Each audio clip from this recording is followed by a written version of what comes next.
Coming up on The Potter's Touch. God said life is calling you out of hiding, calling you out of fear, and calling you out of insecurity, and calling you out of small-mindedness, and calling you out of your timidity, calling you out of your comfort zone, calling you out of the safe places you have built for your dysfunction. God said, I'm calling you out of those places because your destiny is never in your shelter. This is the Potter's Touch. I'm excited, I'm delighted, I'm blessed you're here. I've been waiting on you. Where you been? I got something to share with you that I'm excited about. I want to release some truths out of the series Instinct that I believe will bless your life. This particular message is called In Between Places. Where do I go from here? So many people are stuck today. They just can't figure out what to do next. What do you do when you are in between places? If that resonates with you, don't touch that dial. Watch this. I've learned whenever I'm getting ready to rebuild, I pull that quote and put it up from my book. When I have an instinctive idea, it will die in the crib if I don't bring a team around it that has similar instincts to increase, but diverse perspectives of influence and contribution. Your ideas will die in the crib if you don't build a team around it who has a similar instinct to increase, even though they have diverse perspectives. Crib death. Crib death, because I had the wrong nannies. I had the wrong nannies. I had the wrong midwives. Surrounding myself with people who do not have the instincts to collaborate on your new surge of life. And so what I'm saying to you is that when you have an instinct to do whatever it is you're going to do, you need to build a team around you who has similar instincts but different talents. Most people encircle themselves with a team of people who are just like them. We all get together, but when you're gonna build, and I want you to write this down, a team for the task. A team for the task. You want to build a team for the task. Wherever your instincts are about to take you, you need some midwives around you to birth that new dimension of where you're going, who can contribute different talents to what you instinctively sense the second half of your life or the second half of your career or the second moment in your life needs to look like. You get the idea in your instincts and you protect the idea by the team you put around it. And the reason I'm teaching you a team for a task is that you insulate what your instincts have intuitively chosen by the team you put around you. They insulate what is about to happen next in your life. That one point is worth coming here this morning, okay? Because the reason your ideas keep dying, it may not mean that they're not good. It may be that you've got the wrong midwives. When I think about midwives, I think about Moses. And when you think about Moses, you think about interesting things. There was a point that Moses had no name. He was just the baby. He was just a baby. He didn't have a name. If you think about it, you think about his life for a minute. Moses didn't have a name until another woman got him.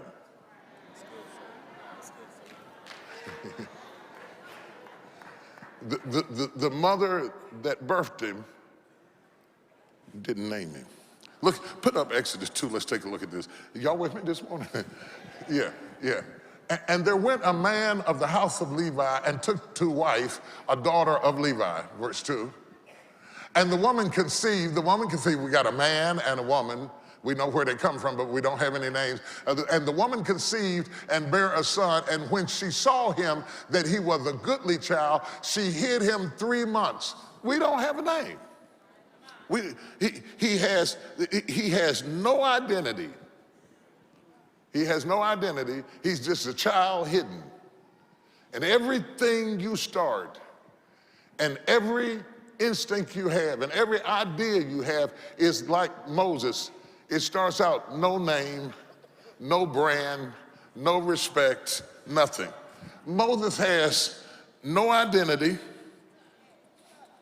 He has no influence, and he has no inspirational purpose. He has no name. He has no identity, no influence, and no inspiration.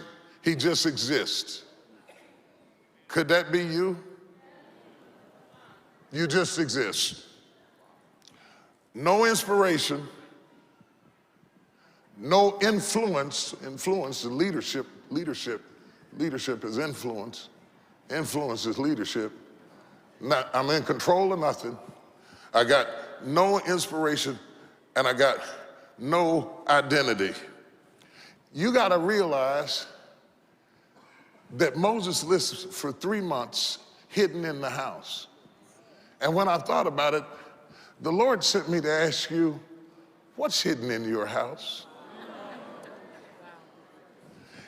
Instincts are babies hidden in your house that don't have names yet. Inclinations, drawings, pullings, wooings, half-born concepts hidden in your house that you haven't formalized, that you haven't empowered, that you haven't given a name yet. Isn't it funny how sometimes you have an idea or an instinct for something that it's going to take somebody else to name?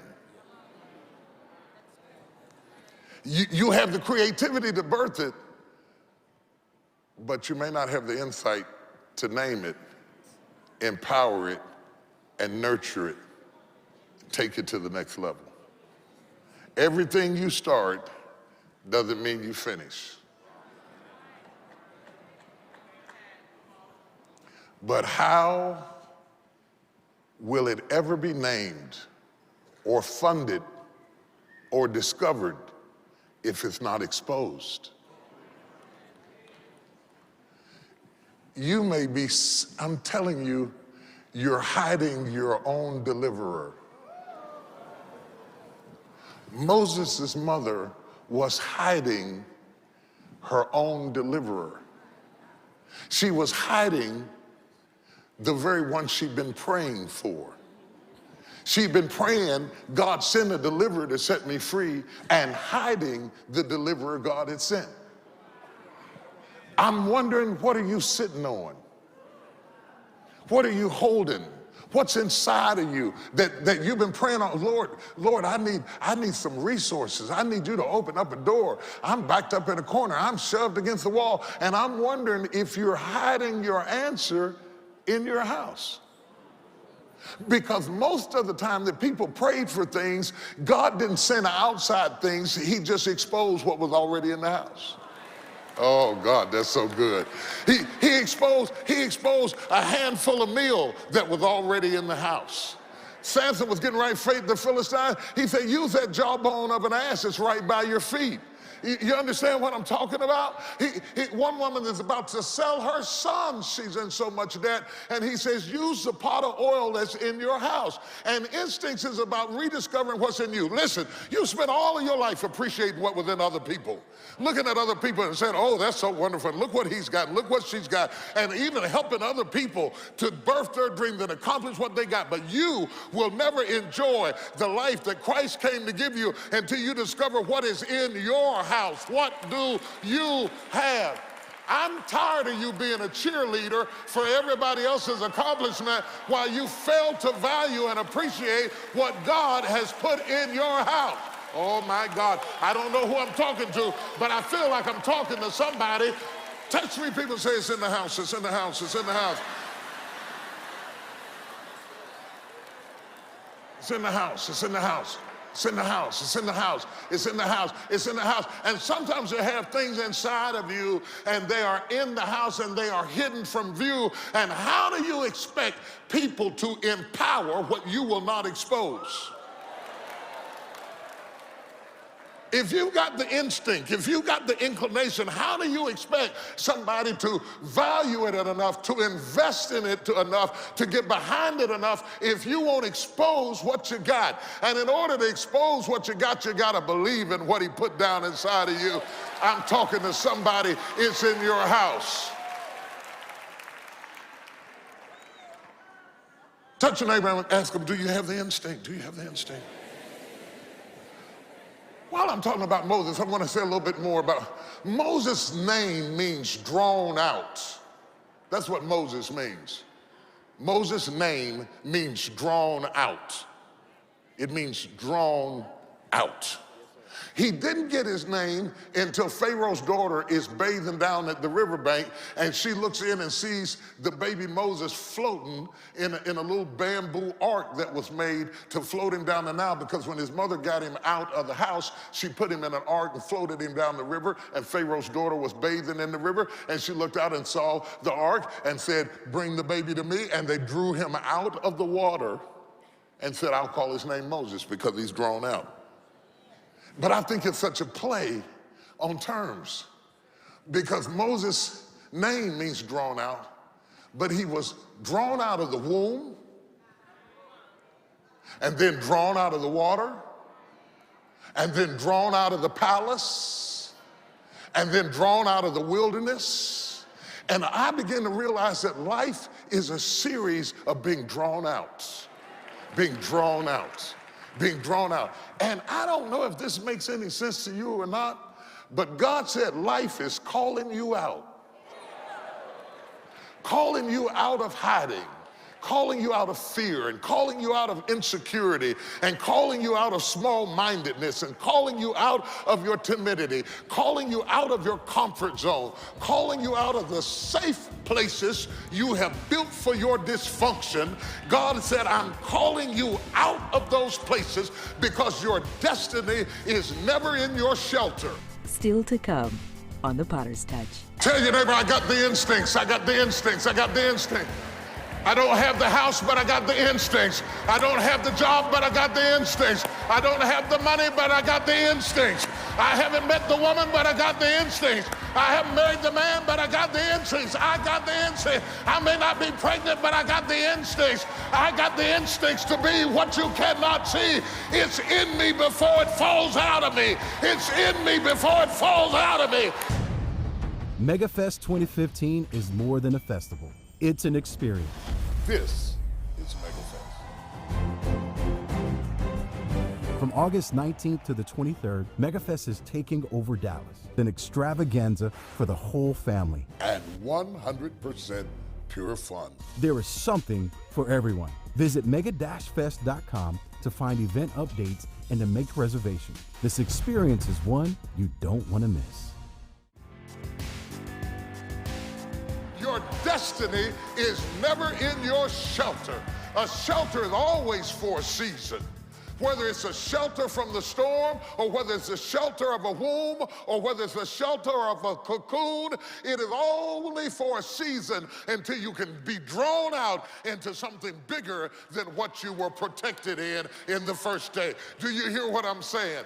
Moses was protected in the womb until he was drawn out into something bigger, which was the house. He was protected in the house for 3 months, and then he was taken from the smaller thing into the bigger thing. He was drawn from the house into the river. Then he was drawn from the river into the palace. Y'all don't hear what I'm saying. He's drawn from the palace into the wilderness. And I'm telling you, in between every struggle, every torturous, barbaric, hideous thing you have ever been through, God is not trying to kill you. He's trying to draw out what he placed inside of you.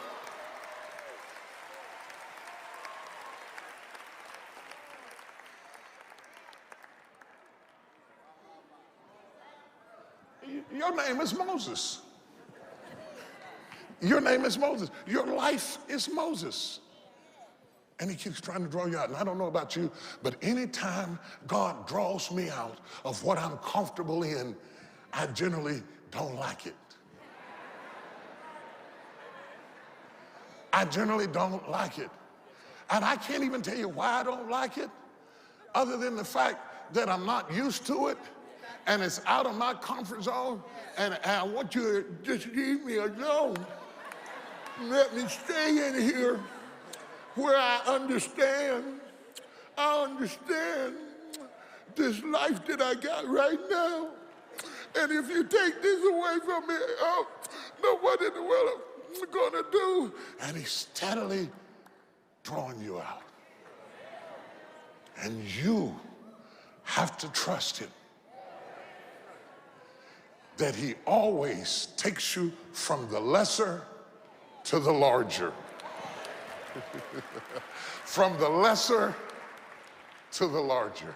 You're getting ready to go from the lesser to the larger. This is out of my book, Instinct. Transitions are usually challenging, but what is exciting is that though we often resist, complain, become irritable, and cry like babies, we do so because we have the confusion of being unsettled and forced to discover new skill sets. Yeah, we are forced to discover new skill sets, forced to use apparatus that did not fit within the system that we created to protect our vulnerabilities. I'm forced to speak, and you know I don't like to talk in front of people. I'm forced to care, and you know I don't like to engage emotionally with anybody. And anytime you are forced,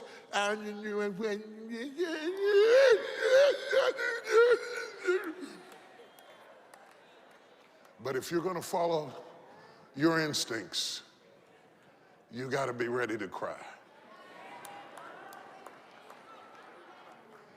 Because the sound of birthing is always the sound of crying. You will know the baby is alive when you hear him cry.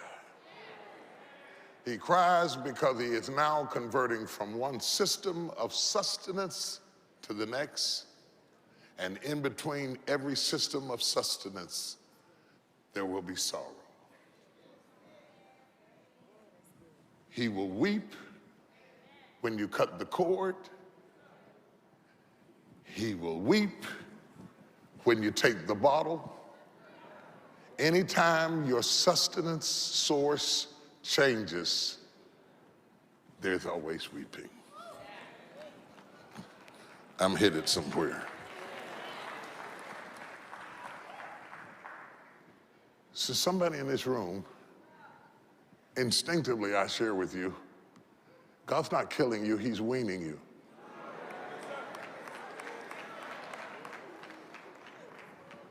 I know you don't like it. I know you don't like it. But trust him. It's going to require, put my quote back up here, that you discover new skill sets. It's going to require that you incubate for a while and develop what's inside of you so that you can discover what you got.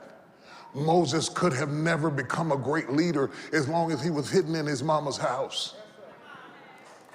He had to discover new skill sets by going through new challenges and situations. In fact, he had to spend 40 years in the wilderness discovering new skill sets, finding out who am I outside of what they taught me. Do you know how much courage it takes to change?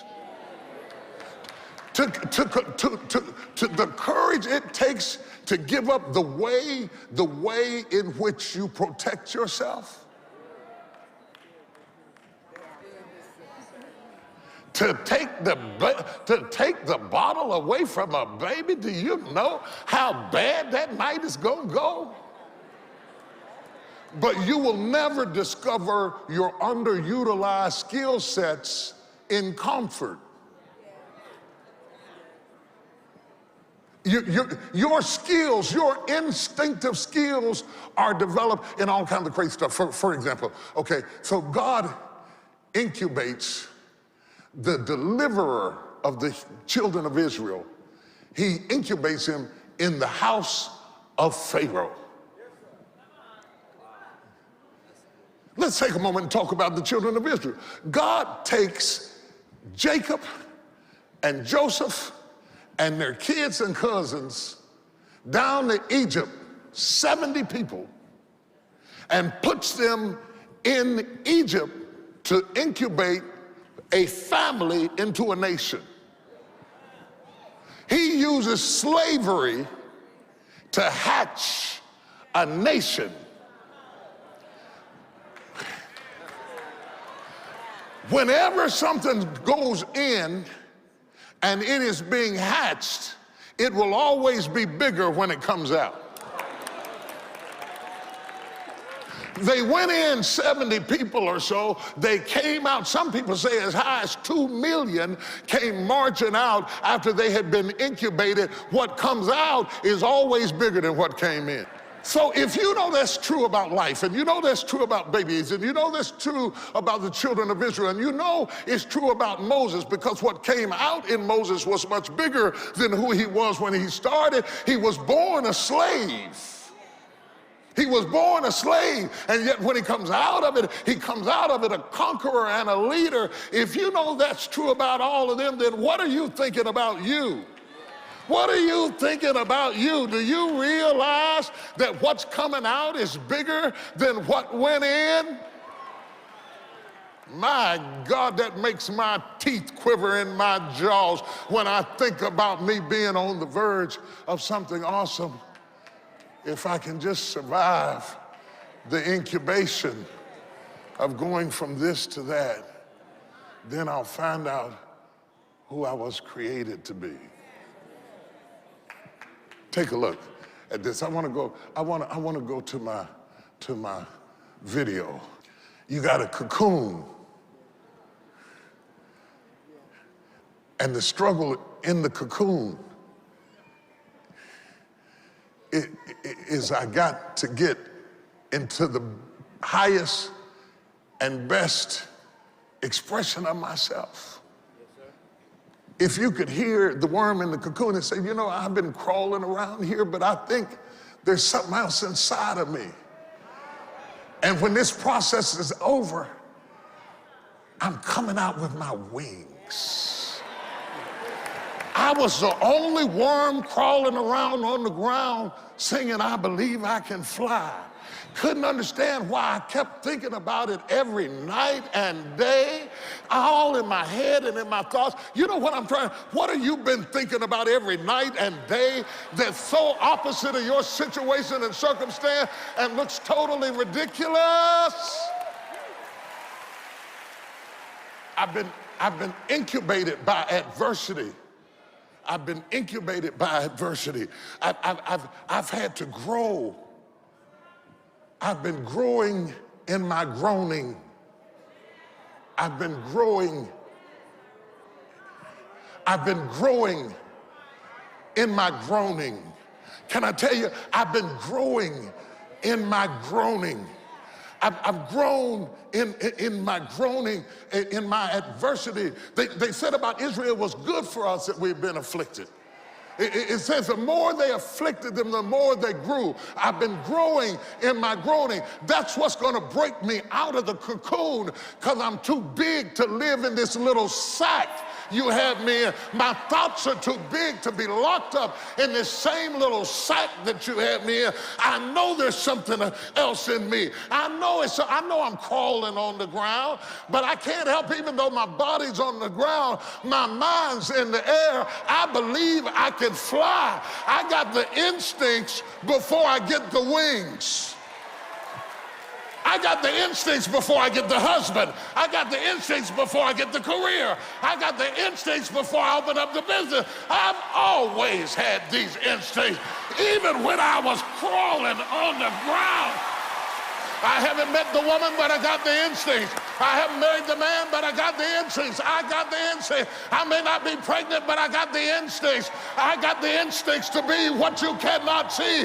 It's in me before it falls out of me. It's in me before it falls out of me. It's in me before it falls out of me. Out of your belly. I got to stop there. It's been a real joy to just begin to discuss with you what I believe is really eating at the craw of so many people who feel like I'm in between places. I'm in this nebulous, indescript, indefinable place in life, and it creates such loneliness because you feel like nobody knows where I am. I get it. I get it. We all get to a place where there's nothing else to learn and nothing left to gain, and we feel stuck, and we need to go to the next place, and we don't know how to get there. That's one of the reasons I'm doing my International Pastors and Leadership Conference, because I want to get people moving into the next level, the next realm, the next place, the next challenge that God has for them. You ought to really think about it. I know you don't normally go to conferences, but you ought to break your normal. Come on and meet me April 30th through May the 2nd in Orlando, Florida, and come expecting to move forward. It's for global thinkers. Are you one? Before I die in a cage, I want to run in the wild. To understand what it is to be a pastor. They can hear the life-changing message that and the education. You're frustrated about something that's just an incubator to take you to the next dimension. Now we're going to grow and go to global missions. No more limits, no more boundaries. To register for this international gathering, visit pastorsandleaders.org or call 1-800-BISHOP2. Religion always gazes at where it last saw God, but relationship moves beyond history to destiny. Bringing resurrection power to your stagnant situation. Purpose in motion. God only asks you to pray to bring you into agreement. He doesn't ask you to pray so that he can get information. What do you know that heaven is unaware of? For your gift of any size, you will receive the God Has Moved On CD from the Purpose in Motion series. And for your gift of $75 or more, you will receive the Purpose in Motion 3 DVD set. It's not just that you have a testimony, you are a testimony. Anybody been through what you've been through and you still alive to tell it? However, for your gift of $160 or more, you'll receive the Purpose in Motion series on DVD, large print Bible, and an everyday reminder of God's faithfulness. It's time to move forward. Put your purpose in motion. New concepts and new ideas are coming out of you. You're going to be able to live and love and laugh and build and stretch forth out of this in-between place where you've been stuck. You got wings. You still got wings. I know you had to fight yourself through a lot of stuff. It was nothing but a cocoon. It was just a gym where he strengthened you. So you, in this season of your life, this is your flying time. This is the potter's time.